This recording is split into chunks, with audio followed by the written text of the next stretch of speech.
ये जो राज्य सरकार ने जो डिस्टर्ब एरिया एक्ट जो लेकर आए हैं, कैबिनेट में रखा है, उसके बारे में थोड़ा सा कुछ मोटा-मोटा कुछ आप देखिए, जयपुर शहर में जो चार दीवारी एरिया है, बहुत समय से वहाँ पर रहने वाले हिंदू समाज की एक मांग थी कि जो जबरदस्ती में यहाँ पर लालच देकर जिस प्रकार से हिंदुओं के घर बिकने पर मजबूर कर देते थे, तो सरकार से ये उनकी मांग थी। वो चाहते थे कि ऐसा कोई कानून लाया जाए जहाँ जोर जबरदस्ती से किसी भी प्रकार का कोई मकान बेच नहीं पाए।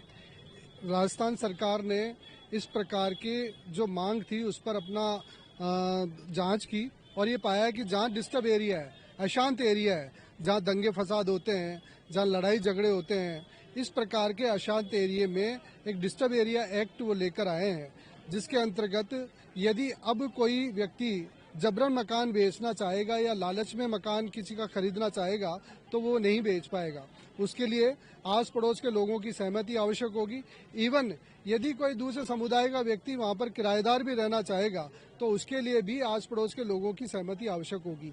ऐसा मोटा मोटा सा इस एक्ट में प्रावधान किए गए हैं। मैं आपके माध्यम से हमारे यशस्वी मुख्यमंत्री आदरणीय भजन लाल शर्मा जी का और हमारे प्रदेश के अध्यक्ष माननीय मदन राठौड़ जी का बहुत इस मामले में आभार व्यक्त करता हूं कि इस प्रकार के जयपुर शहर के बहुसंख्यक लोगों की मांग को उन्होंने ध्यान दिया और स्वीकार करके इस प्रकार का काम किया। जैसे अब जाके ये एक्ट लागू करने जा रहे हैं, इससे पहले भी कई सारे ऐसे मामले आए थे जी, राजस्थान में जगह जगह मामले आए थे, तो उनके बारे में क्या कुछ ऐसा प्रावधान है इस बिल का? वो सब इस मामले इसमें जो प्रावधान किए गए हैं इसका पूरा जो प्रपोजल बना है वो भी पढ़ना बाकी है।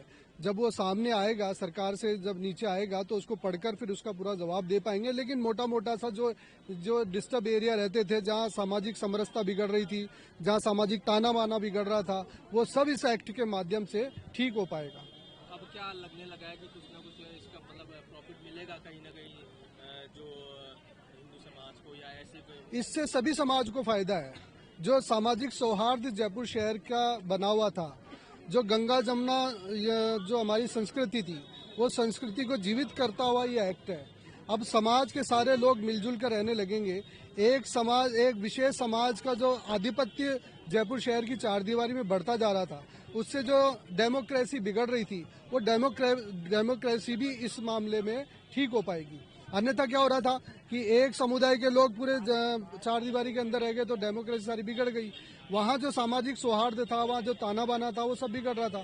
फिर उस कारण से बहुत सारे आपराधिक घटनाएं घटित हो रही थी। इन सब के कारण से अभी इस एक्ट में प्रावधान किए गए हैं।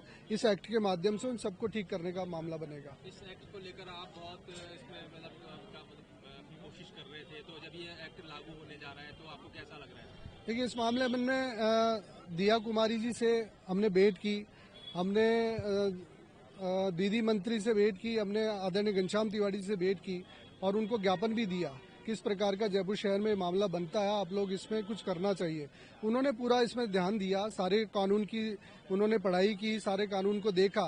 गुजरात में ऑलरेडी ये कानून लागू है।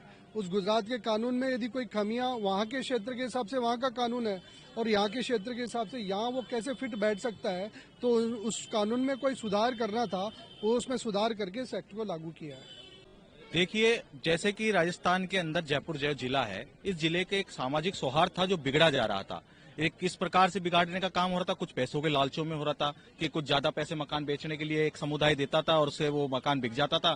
एक मकान बिकता था, उसके बाद वो उस प्रकार की वहाँ कुछ गंदी हरकतें होती थी, जिसमें नॉनवेज फेंकना, एक दूसरे की छतों पे रोडों पे पकाना, है ना, और वहाँ पे रोज गाली गलौज करना, शराब पी करके उदमबाजी करना, खुद के समाज के लोगों को बुला करके अराजकता फैलाना, इस प्रकार के अनेकों कार्यक्रम वहाँ हो रहे थे। उसको देखते हुए पूरा शहर ही खाली होने की तरफ आ गया था। जब आप देखेंगे 2002 में जनगणना हुई थी, जब इस शहर की जनसंख्या के अंदर और आज हिंदुओं की जनसंख्या के अंदर, परकोटे के अंदर, मतलब ये मानिए आप 70% की गिरावट आई है। हिंदुओं का 70% रेशो पलायन कर गया। जब पलायन कर रहा था और सारा विषय हो रहा था, तब इस शहर के अंदर से बार बार ये मांग उठती थी। हम भी लोग भी इस मांग को लगातार सरकार के, जब से सरकार भाजपा की भजन लाल जी के नेतृत्व में आई है, हमने भी इसकी मांग कर रहे थे। हिंदू के मकान में मुस्लिम समुदाय का और मुस्लिम समुदाय के में हिंदू समाज का व्यक्ति नहीं रह पाएगा किराए के ऊपर, क्योंकि इससे एक जो सामाजिक ताना बाना है वो इस प्रकार से ही बिगाड़ा जा रहा था। तो उसको भी रोकने का एक इस कानून के द्वारा प्रयास है। मकान बिक नहीं पाएंगे, बहुत सारा शहर जो है वो अब बचने की ओर जाएगा। शहर का जो पलायन का विषय था वो खत्म होगा और शहर एक अच्छे सुदृढ़ स्थिति में वापस से पहुंचेगा और शहर एक सुंदर, सुशील और सौम्य शहर नजर आएगा, जिस शहर के अंदर सभी लोग, सभी धर्म के लोग, सभी समाज के लोग रहना पसंद करेंगे और वही माहौल के साथ रहना पसंद करेंगे जिसमें आज से वो 20, 30, 40 साल पहले रहते थे।